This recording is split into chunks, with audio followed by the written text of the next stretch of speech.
Set your course for the Hoth Takes podcast.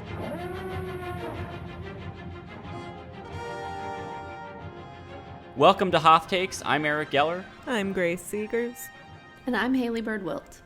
And in this episode, we're going to dive into all the news from Star Wars Celebration last weekend, including several new movies and new information about the slate of Disney Plus TV shows that we've got coming up. This is a rare moment when Lucasfilm really pulls back the curtain and gives us a pretty good sense of what's coming up. But obviously, as we've seen in the past, there's a chance that some of these projects don't even happen.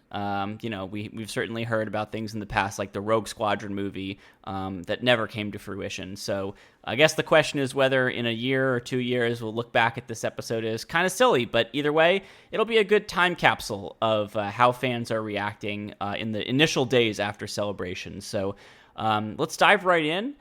I think we've got to start with the biggest news, which is Sharmeen Obaid-Chinoy is going to be directing a movie about Daisy Ridley as Jedi Master Rey Skywalker, creating a new Jedi Order and training academy 15 years after the rise of Skywalker. That's right, Daisy Ridley is back.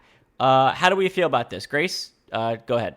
I'm feeling pretty good about Daisy Ridley's return. I think she was underserved ultimately by the sequel trilogy, as we have discussed before. So I'm excited for her to be returning, and I'm getting to the point of acceptance that I need to get beyond my personal animus towards the sequel trilogy, because it's a knife that only points inward. Disney is not feeling my anger. It is not affecting them at all. It is only making me sad. So I need to get to that final stage of acceptance in the stages of grief. Not quite there yet, but I'll get there. And having Daisy Ridley there should make the process somewhat easier.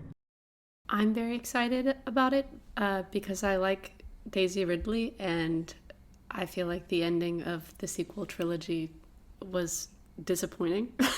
To say the least. But I'm also, the news was bittersweet for me because, first of all, you can't really trust them to do a good job with it after what we saw. But secondly, the way it should have gone is Rey and Finn, in this new movie. And I know John Boyega has said he doesn't want to return to Star Wars. And so when I see that news, it was just, I couldn't help thinking about that and wishing that aspect were different. Oh, I totally forgot about that. Yeah, no, now I'm back to being sad. They're supposed to be in love and raising Jedi children together. Or at least doing raising a Jedi school together. Right. But sadly, I do not think that is going to happen unless, I don't know, they make some kind of assurances about the creative process and throw a lot of money into it. But it just sounded like he was so burned by the sequel trilogy that he just would not consider coming back. So I don't know, just the situation and the state of play there just makes me sad. But I think Daisy Ridley is great, so I'm excited for her to be returning. Yeah, I mean, I think this is objectively the most exciting and dramatic of the announcements, because it is, Daisy Ridley returning to Star Wars, and it is happening in this new era that they tried to sort of set up as the future of Star Wars, and then they ended up having to rethink how they were going to do that. But it is also probably the most bittersweet announcement, because you've got these good elements, which is everybody has been wanting to see for decades, the cinematic version of building a new Jedi Order. And a lot of people are very excited about Rey coming back. So that's the pros. But then the cons are, number one, as you said, open question as to how John Boyega fits into this, if at all. And if he doesn't come back for reasons that, as we've discussed, are completely legitimate, that will just be, a very obvious, gaping void in this movie, more so than, if Oscar Isaac doesn't come back as Poe, and I would like to see him back, but it's obviously much more important if this movie's focusing on Rey to have Finn there as well, since we know he's Force sensitive. So that's, there's a potential for that to be a real downer. I would also say, I'm excited about this. I'm interested in seeing what the state of this world is 15 years after Rise of Skywalker. I think that's going to be an area where they have the potential to make some really good choices, some really exciting and enlivening choices, or some choices that really constrain the storytelling in yet another era. I mean, 15 years, not exactly a totally new era. We've still got Rey around, but far enough in the future that if they want to start telling stories with that distance from Rise of Skywalker, they could they've got almost a blank canvas, and so now they're going to have to start filling that canvas in for the sake of this movie. What is the lore? What is the world building, right? We had our episode about the New Republic after Rise of Skywalker. What choices do they make there? How do they set that up? And do the choices that they make leave us thinking that that these are smart choices or that these are dumb choices? There's also questions about Rey, right? What kind of person is she at this point? I mean, think about The Last Jedi and all the people who got mad at the characterization of Luke. Now, I didn't have a problem with it, but that was polarizing, and there's a reason that was polarizing. People had expectations. How do they handle that with Rey, who now, despite being much newer than Luke, is going to bring that baggage to the table just like he did? People are going to want to know, what is she like at this point 15 years later? 15 years, that's a long time, right? It's certainly, it's almost halfway to the, 30-year gap between Return of the Jedi and Force Awakens. So if you think about the Luke expectations, she's bridging a pretty big gap there that's almost as big as the one that Luke had, where people were wondering what was his deal at this point. So that's going to be another challenge for them. I will say I looked up the writer of the project because I tend to think Star Wars has bigger problems with writing than with directing. So if we want to focus on the potential pitfalls here, apparently Peaky Blinders creator Stephen Knight has written the script for this movie. I don't know anything about him. I haven't seen Peaky Blinders, but he arguably has the toughest task of anyone in Star Wars right now, or if he's already completed it, giving us a new version of this character that we kind of feel like we just said goodbye to. I think there are a lot of pitfalls here. Yeah, I've seen some people on Reddit, and a lot of times I avoid Star Wars fans on Reddit because they can fulfill their own worst stereotypes. But I have seen some people frustrated by the fact that we're seeing Rey rebuilding the Jedi Order when we should have been seeing Luke doing that. And in fact, there is a whole expanded universe where he did do that. That was just callously tossed aside so that Disney could make money. And I'm not fully unsympathetic to that argument. I mean, I am completely unsympathetic to the sexism that it is often rooted in. But I do think that, as we've discussed many, many times on this here pod, the sequel trilogy effed up real bad. And we can all disagree about where exactly they did F up. But we can all agree that they did at some point make a real mess of things. And it's hard to see how they get past that point. And Stephen Knight, go with God. I hope they're paying you a lot of money, because that does not sound like a fun task to me. Yeah, and like part of the plot itself is sort of disappointing to me. Like you said, Eric, or maybe Grace said this. Sorry, I'm not at the top of my game right now. It's been a long week. But like you said, like that was sort of the backdrop of the sequel trilogy, is that Luke was trying to build up the Jedi Order again. Like, we've seen how it went in the prequels. I sort of just want to see Rey on an adventure. or like, yeah. I don't know. It seems like old territory to me, which obviously there's ways to make it new, but Star Wars likes nostalgia and familiar plot points. So I just don't know how fresh it will be. Yeah, I mean, we'll get to this in a minute with the next movie, but, two of these three projects, the new movies that they've announced, are very much like the basic premise is pulled from the expanded universe.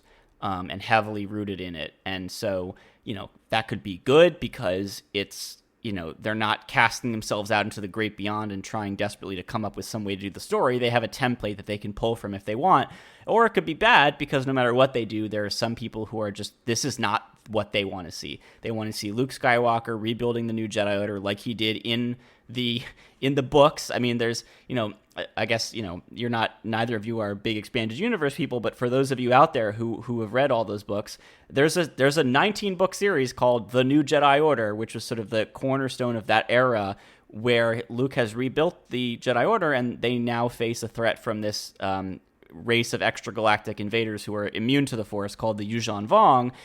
And I'm sure some listeners are going to be laughing right now, but there's been some discourse online about whether it's finally time to do the canon live-action Vong invasion story that a lot of folks have genuinely been curious for. I think it would probably be a bit too hokey for the Disney era of Star Wars. Those books were quite a trip, and definitely a time capsule of late 90s, early 2000s Star Wars literature. But, that's all to say, people have seen this before. They've seen this movie before, if you will, and they want to know what the canon version is going to look like and how much Lucasfilm is going to feel like it has to nod toward the feeling or the actual events from the expanded universe.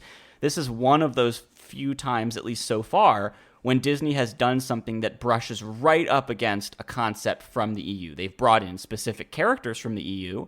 We're going to talk about one of those in a second, but they haven't done anything like this, really, where they've said, this is the overall plot of our project, our movie, our TV show, and it's essentially the same thing that they've already done in the EU, and the question is it going to be done the same way? So, a lot of big questions there. Let's talk about the second movie that was announced. Dave Filoni, familiar name, might ring a bell, is going to be directing a movie about the conflict between the Imperial Remnant and the New Republic that is going to wrap up the Mando-Verse. So Mandalorian, Ahsoka, Book of Boba Fett, I guess Skeleton Crew technically takes place in that era.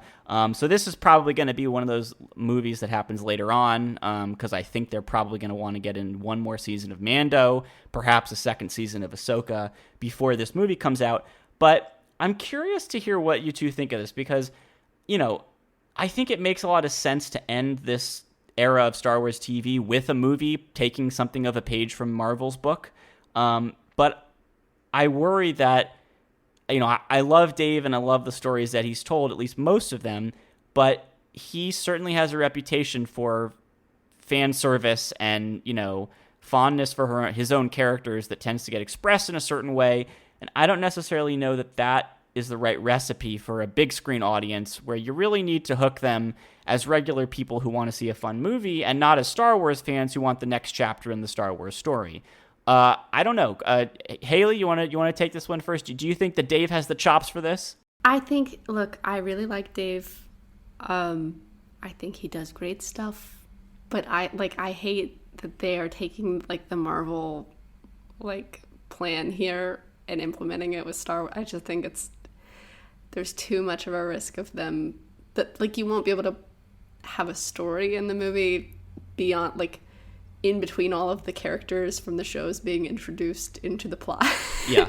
And you see that with Avengers stuff, and I don't know. I didn't read the comics. I cannot remember all of the characters in Marvel, and in this current phase of it, I have no idea what's going on. I really liked Loki, but I feel like it's a risk for that kind of situation where you feel like you're talking to everyone because it's the culmination of all these shows, but everyone hasn't been watching all the shows, and your script is just really bogged down by bringing in all of the characters in various, zany ways to tie them together. And it can be done well, and maybe it'll be really good. And obviously I haven't read the script or know any of the premise for it, and maybe it'll be great. I just don't know if the storytelling is going to be as good as it could be if it was just an Ahsoka movie or something, where there's not as much pressure to bring in the main characters of the Mando-Verse. But maybe I'm being too negative. Yeah, I am also concerned about it. I really love Filoni's work in the Clone Wars and in Rebels. I've been less enchanted with some of his live action work. I know that Mandalorian is more of Jon Favreau's baby, but Filoni has definitely had a hand in guiding Mandalorian and Book of Boba Fett, and obviously the Ahsoka show. And with those previous two, Mando and Book of Boba Fett, I've just been kind of disappointed with them. And I think partially I'm just not a huge fan of the Mando-Verse, because I'm beginning to realize, and here is me not fulfilling my promise of learning to accept, and not following the prayer of God grant me the wisdom to accept what I cannot change, because I cannot change this. But it disappoints me how we get to the point of the sequel trilogy and how functionally it means that the rebellion of the original trilogy was a failure, and that the Mando-Verse is going to culminate with basically a rehash of the Empire's rise. I find that, just narratively speaking, disappointing, and I'm not really looking forward to seeing that. And then you put that on top of all of the existing concerns about whether Filoni can handle this without getting too fan servicey, or the concerns that Haley brought up. Like, I would just say that this is one of the announcements that I am more wary of. And I promise I'm not totally a downer. I do have some things I'm looking forward to that we're going to talk about in this episode. You know, I think this movie is interesting because we've talked about the pitfalls and the potential, the ways in which this is very fraught. On the other hand, you know, I guess I don't feel quite as strongly as you do, Grace, about the way that the reemergence of the conflict sort of neutralizes the emotional power of the rebellion's victory. I mean, for me, it's like, okay, you know, realistically, they always have to find a way to tell new stories, but also even in universe, I mean, you know, it makes sense to me that a big victory with a major, you know, balance change in the balance of power wouldn't be permanent, because when has that ever happened in the real world? So I think, a little bit more zen than you are about the idea that at some point we're going to get back into this in some form. And you know, the whole idea of the Imperial Remnant has always been great to me, right? Seeing a Star Wars version of an alternate reality of the Nazis in Brazil, and how essentially the Star Wars version of NATO has to deal with that, and what choices they make politically, you know, legally, militarily, to try to not become, you know, to continue the analogy here, to not become the new Nazi Germany, but at the same time maintained vigilance and security so that if those Nazis in Brazil get their act together, that they can be put down again. I like that as a challenge for the new government. I liked it in the EU. I like it in canon.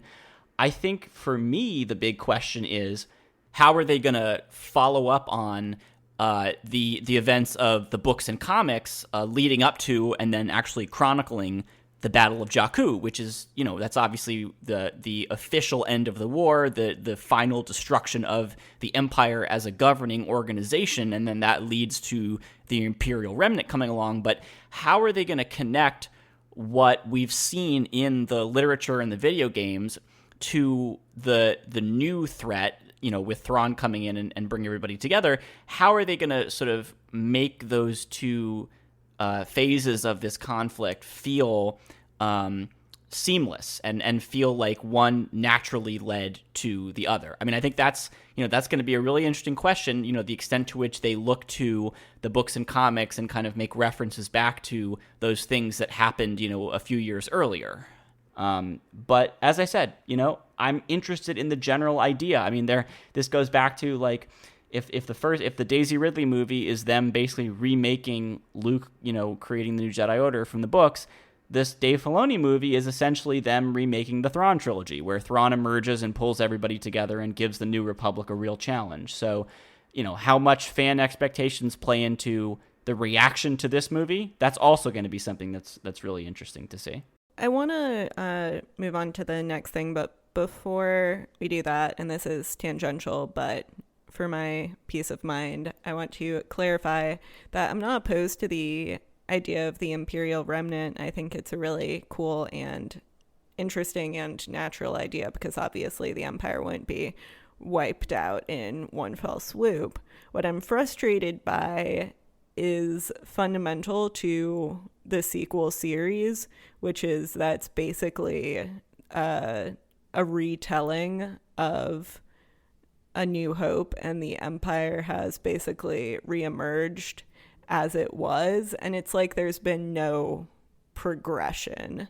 I'm not describing that very well because I'm slightly sick, but my issue here is not with the fact that there's still an Imperial remnant. My issue is that things haven't changed in the 20 years after Return of the Jedi. But one more thing I want to add, and I think you guys might agree, is that I think Dave Filoni really shines when he's like given the space to do weird stuff, that's true. like in Rebels and the Clone Wars, and maybe he wasn't involved in the I'm not sure, I would have to go back and look, but like the episodes with the brother and the sister and the father, like those were deeply weird. But I also am thinking of like Rebels and Ezra and the willingness to bring time travel into Star Wars, and like the space between spaces, like, and the whales, like I loved all of that stuff. And like maybe part of my pessimism is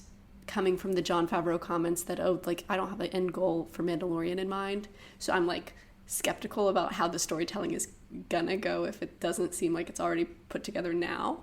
But I would love to see them be willing to like do some weird stuff. And I have a friend who has this fan theory. His name is Leo, and I don't know if he reads or listens to the podcast, but he was telling me he thinks Grogu is like the original Mandalorian, and like who founds like Mandalore, and he goes back in time, and like I don't know, like that seems very unlikely given Jon Favreau's comments about not having a plan. But I feel like if anybody's willing to do that kind of thing, it's like Dave Filoni. And obviously, like, there's a plan in place for, like, generally what this movie is going to be about. But I would love to see some, like, weird stuff in there, too. Like, especially if Ezra's going to be a part of it. Like, so much of his character was, like, this, I don't know, a little bit more mysticism and, like, a connection to animals than, like, more so than other Jedi. And I don't know, I would just like to see that. It makes it feel more like it's a unique story versus a big corporation trying to fill the gaps in a very lucrative saga. Yeah, I mean, I think you're right that Dave is at some of his best when he gets weird, but it's hard for me to imagine a more suffocating environment than a Walt Disney Company feature film in terms of the creativity that you can express and the boundaries that you can push, especially when this is supposed to be the capstone to an entire era of Star Wars storytelling. So I am not optimistic that he is going to have the space to be weird. And I also don't know how much he even wants to at this point, because we haven't really seen a lot of weirdness recently from him. So maybe that's just something that he felt like was more tonally appropriate in animation. But who knows? He could surprise us. So they did announce a third movie, and this one to me was the real wild card. This is not really rooted to any huge era of Star Wars storytelling that we've seen fleshed out in great detail. There was one book, interestingly, that sort of was Lucasfilm's attempt to maybe try to start this era, and then Disney bought them and they kind of never did anything with it again. Or I guess the book technically came out after the acquisition. But anyway, it's going to be James Mangold, who also has directed the new Indiana Jones movie that's coming out soon, directing a movie about the dawn of the Jedi, 25,000 years before the prequels. Mangold himself has described it as a biblical epic. He's cited Ben-Hur and the Ten Commandments as inspirations. And I just want to read this quote here. This is from him describing the movie. "Where did the Force come from? when did we discover it? When did we learn how to use it? So obviously, this is not something that Star Wars has explored before in canon. The earliest Jedi, the first Jedi, how do they figure out, almost like taming fire, how do they figure out how to use the Force? And I love it. Personally, I love it. I was not too enthused by that book that came out in 2013, and I don't care that they never really explored that era anymore. But when you're doing a movie with, by all accounts, an accomplished director, and he's citing some kind of religious, mythic stories as his inspiration, I mean, this could really take us to an interesting place in Star Wars and set up some interesting lore about, how the Force has changed over time, how our relationship to the Force has changed. I would love to see this succeed and have some of those threads picked up by other stories, in eras, far beyond this era, 25,000 years ago. I love it. No notes. I'm excited for it. Yeah, this is the movie that I'm most excited for as well. I like James Mangold as a director.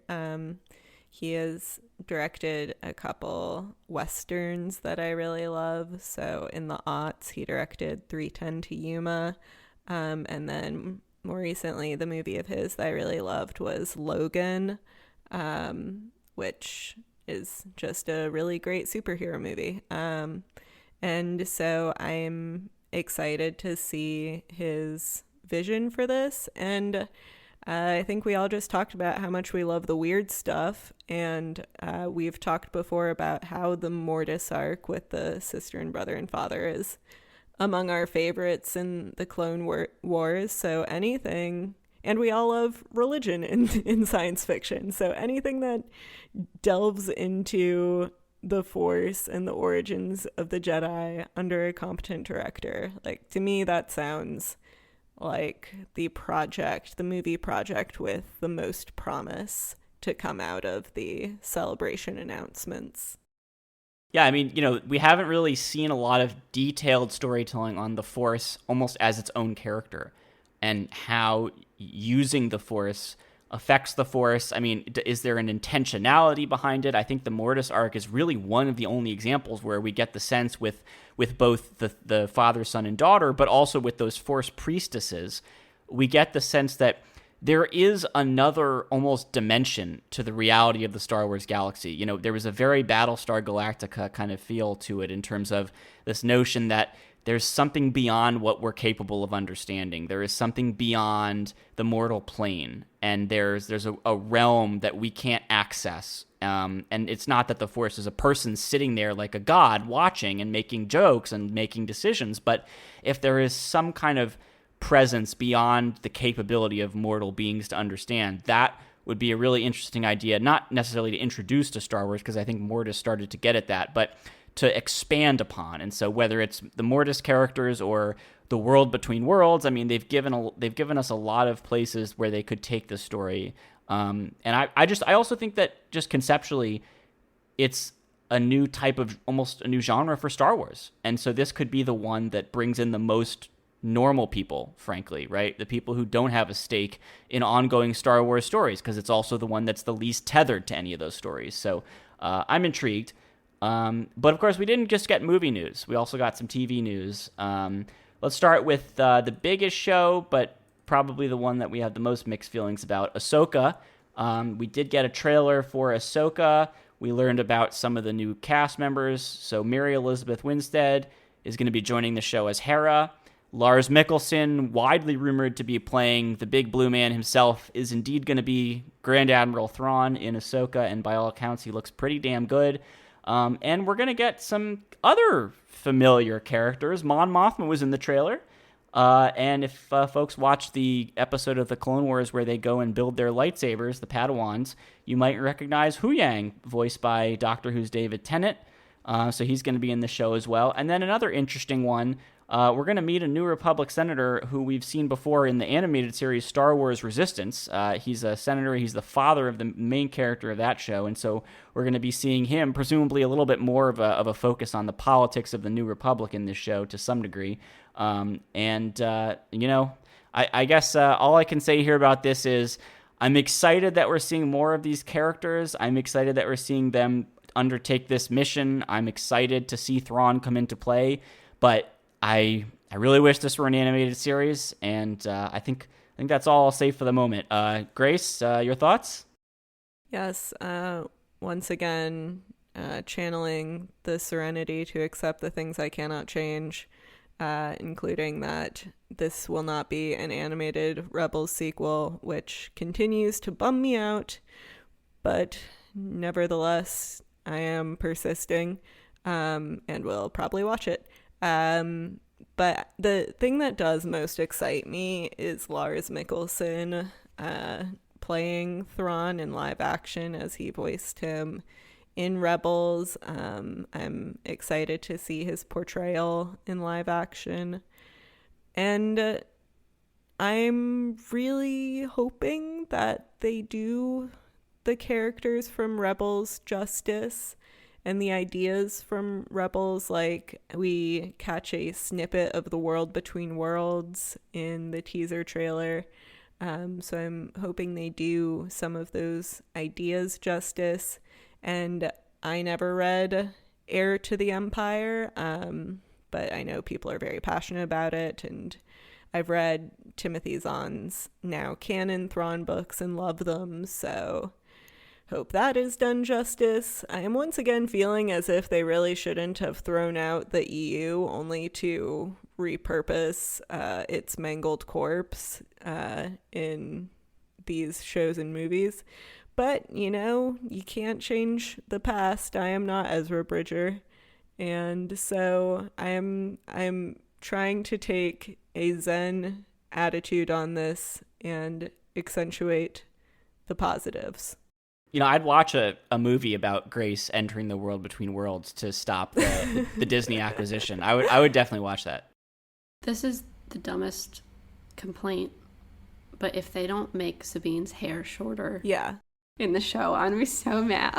I think that, I mean, so the question is, right, so the epilogue of Rebels is Ahsoka shows up and recruits Sabine, and they go off on their thing, and in that epilogue, Sabine's hair is short. So the question is, so in the trailer we see clips of Natasha Liu Bordizzo, who, by the way, looks fantastic as Sabine, probably the best casting choice that they made for the show. Although Mary Elizabeth Winstead looks pretty good as Hera. That's a tough role to cast. I think they did fine with that. But she has long hair in the trailer. But the question is, are those, we only see her a couple times, and it's seemingly only in Ezra's like big tower house, where, by the way, she's like wearing his clothes and she's living in his house and she's looking at a hologram of him. So the shipping is very strong, and I'm very excited for that.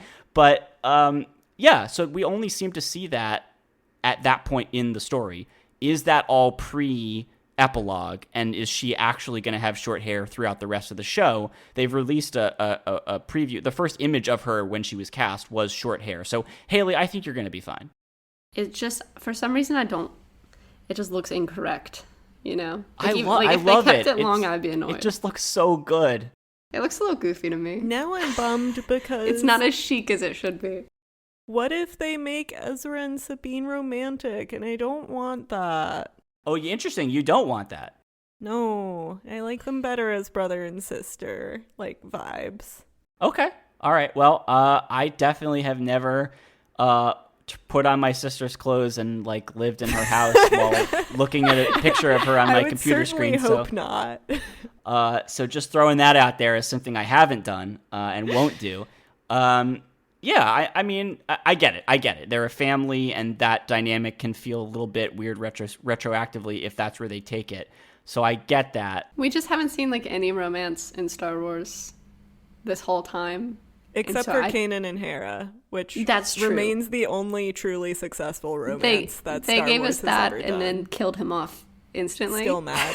I saw a great, of course on Reddit, a great image compilation, which is the animated and live action versions of all the Rebels, the Ghost Crew.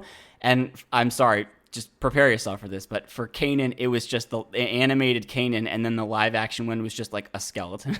I saw that post on Reddit and laughed.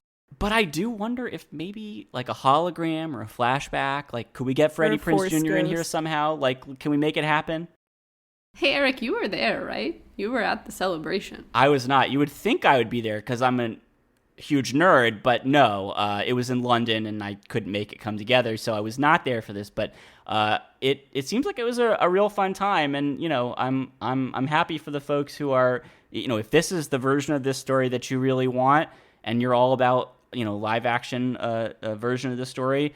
I'm happy for you. I'm trying to be happy for folks, but there's just some, controversy that's been swirling around this show, and I'm trying to pay that its due as well, while also, being frank about the fact that, I'm excited to see where this story goes. I'm excited for, whether it's Natasha or Mary Elizabeth or Lars. These are folks who are getting to inhabit really, really important characters and have, huge shoes to fill in the animated forms. Lars, I guess, is just filling his own shoes, but there's a lot of potential for this to be a great story. And so I'm being honest about that. Live action Thrawn, I mean, yes, we've heard his voice, but to see his mannerisms and to see Lars bring him to life in that form, it's going to be a huge test for the Dave Filoni movie. And so this show, there's a lot riding on whether this season succeeds. Grace, I saw today that I'm probably going to say his name incorrectly, Chatham. Chatham. He was in The Expanse, of course, for the listeners who are not familiar. He played Amos. Is going to be in the Ahsoka. He is? Really? Yes, which I'm very Wait, is excited. this? who's he Are gonna we? be? Let me just Google this. Okay, fact check me. Yeah. Because I have not. I didn't think that they announced that. That would at make me Celebration. actively excited for it. All right. Well, I am seeing it here on Deadline.com, but this is still just multiple sources telling Deadline, so it seems probably true. But yeah. Oh, interesting. Oh, okay. It says here he will play the right-hand man to Admiral Thrawn. Now, here's the question. Is he going to be Eli? So that's the question, right? Eli Vanto, who's sort of the audience insert character that Thrawn gets to explain all of his plans to, that would be really interesting. Oh, I'd actually be... My enthusiasm level has just gone way up. I know that some people don't give a you-know-what about Thrawn, but, They're wrong. He's great. He's just great, and I hope that Lars plays him with, a little bit of, a sense of humor about, how competent he is and, how, sort of he's just sad for his enemies that they can't be better than him and, gives that wry smile. I don't want them to try to make Thrawn, a quote-unquote a good guy or try to apologize. He's going to be on team bad guy. He's the bad dude doing bad things, but I don't want him to be soulless. I don't want him to be the General Hux or the, General Pride from Rise of Skywalker, where it's they're just cartoon comic book villains, right? There's nothing redeeming about them. And I think he will be scary, and I think that will come across in terms of that quiet competence and efficiency, as opposed to kind of a leering personality. I want him to be a different kind of Imperial in terms of personality. We've, whether it's Andor or, the Bad Batch or any of these other canon projects, when we've seen a different kind of Imperial, it's been a competent Imperial. It hasn't been like a charming Imperial. And I want to see that kind of Imperial, where not only are they different by being competent, but they're also different by having a more alluring personality. And I want to see that from Thrawn, and I think we will. Can we talk about the Acolyte now? Because I'm really obsessed with how the future showrunner describes it, because she calls it Frozen meets Kill Bill, which is just objectively an absolutely insane combination. And, what does that mean, Leslie Headland? Yeah, so we got some news about the Acolyte at Celebration. It's going to be premiering in 2024, and basically what we know at this point is a former Jedi Padawan reunites with her former master to investigate a series of strange crimes, which lead them to the discovery of sinister forces out there in the Star Wars galaxy. This is set toward the end of the High Republic era of Star Wars storytelling, which is a few hundred years before the prequels. Frozen meets Kill Bill. What a concept. She says that was that a Russian doll reference? When I said what a concept? Yeah. No, I haven't seen Russian Doll. Oh, because Leslie Headland created Russian Doll, or co-created Russian Doll. Yes, So I do know that, but I need to get around to watching the show before the Acolyte comes out. it's interesting the way she talks about the darkness of the show. So it's set about 100 years before the Phantom Menace. So this is the tail end of the High Republic era, basically. And she says, quote, the bad guys are outnumbered and they're, quote, the underdogs in the show. To me, this is the most interesting of the upcoming series. I really want to see how Star Wars handles the darkness of the show, the grittiness, the kind of despair and grimness that seems like it's really latched into the show. I'm excited to see them deal with the High Republic era, which so far we've only seen in the books and comics. There's going to be actually a fan favorite character from the High Republic, Vernestra Rowe, who's going to be in the show as an older Jedi. She's younger in the book, so I'm, again, excited to see how they can carry forward some of that characterization from the literature. And, it's only 100 years before the Phantom Menace. There are people with long lifespans. I mean, Yoda's alive at this point. Chewbacca's alive at this point. So, I want to see how they set up the prequel era. Are we going to see any hints of the grand Sith plan? Are we going to perhaps meet Darth Plagueis? I mean, we don't know where this is going, but I'm just excited for the tone of this show, or at least what it sounds like. It's going to be great. I'm too much of a wimp. Ever since they announced it, I knew it was going to be too dark for me. So all of the reasons you're excited, I'm like, sounds a little too evil. Yeah, this is the show that, other than Andor Season 2, I am the most excited for. It's the one that sounds the most interesting to me, the most creative. I too find the inherent darkness in it appealing. But also, as I mentioned, Leslie Headland, the showrunner, co-created Russian Doll, which is a great show, really creative, but also really funny. And I would be interested to see if there is any of that extremely wry humor in this show as well. I would certainly hope so. As much as I have high hopes for anything from Celebration, this would be one of the shows where I can actually see myself getting excited. And by the way, Leslie Headland is also a huge Star Wars fan. She read the books as a teenager. She is a huge nerd, really into that side of Star Wars. So it's not to say that she's going to be borrowing concepts from those books and comics necessarily, but more just I think the show is in good hands. I think she is somebody who has an appreciation for that kind of genre storytelling. I hope, Haley, can we at least convince you to watch the show? I'll have to be in the right headspace. I might have to queue up some comedies to watch after each episode as a palate cleanser. But maybe I'm overestimating how evil it's going to be. And I also get the sense it might be more of a slow burn into evil. So maybe I'll make it through the first few episodes and then really have to grit my teeth to watch the rest of it. I don't know. But yeah. I think we talked about this when David French came on the show to talk about the Darth Bane books. I read the first book. I hated it because it's just so evil. And it was too much to be immersed in for me. And maybe it's more intense when you're reading it versus watching it, but I don't know. I also worry that, and I think it would make it a more interesting story, but portraying them as the underdogs and focusing on some kind of Jedi's corruption or something, sort of making a moral equivalence. I don't know how great that would be in my opinion for how the story should go. I know it would be more interesting, and I almost expect that that's what they'll do. But I don't generally like gritty things if there's not moral clarity to them. When you watch Logan, since we were talking about it earlier, that's one of the most gritty, films in the X-Men, series, but it's also the best. But there was also very clear moral clarity on who were the bad guys in that movie. So I don't know. I just think gritty plus you're trying to you're almost rooting for the bad guys.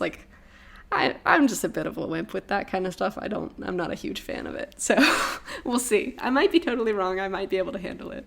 Yeah, I think that is an important thing for them to figure out, is how much, if the bad guys are outnumbered and they're the underdogs and whatever, how can they tell that story without trying to get you to root for them? Because I don't want to be asked to root for them, And I think the fact that we have these Jedi who are, solving these crimes, maybe they will be given enough focus that we can actually latch on to them as the protagonists.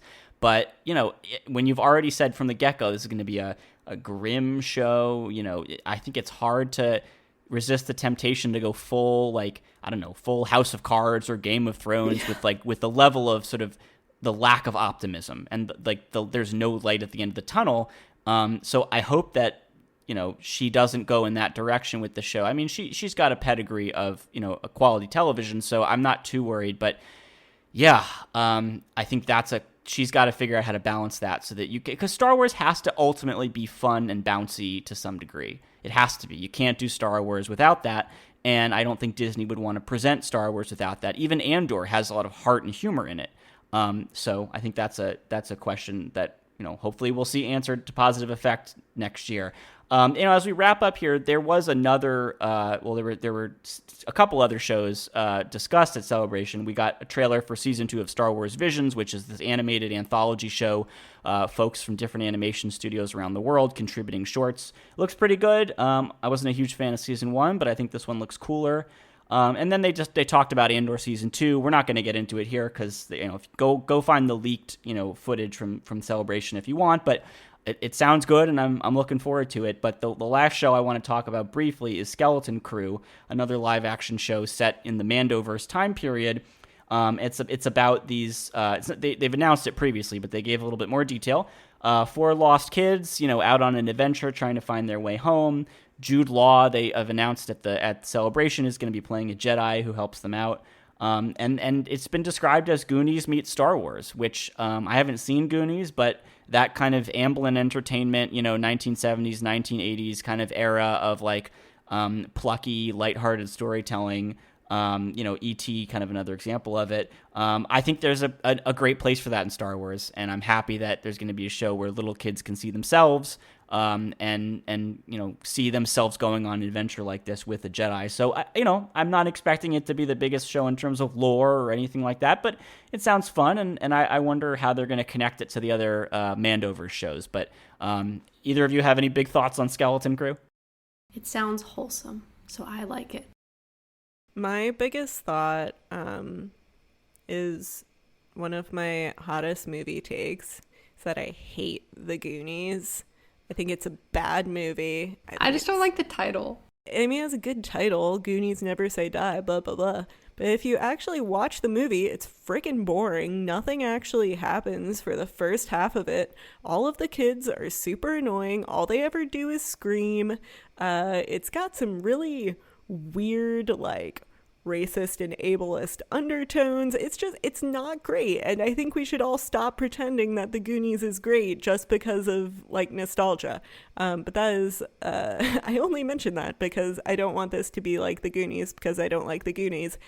But that said, I mean, it sounds really cute, sounds pure, sounds wholesome, and I accept that not all Star Wars is for me, and this sounds like a show that's not for me, but I'm glad it's out there, and like you said, that little kids can watch it and enjoy it, and I hope that it is a good, fun show. It is just one that holds absolutely no appeal for me personally.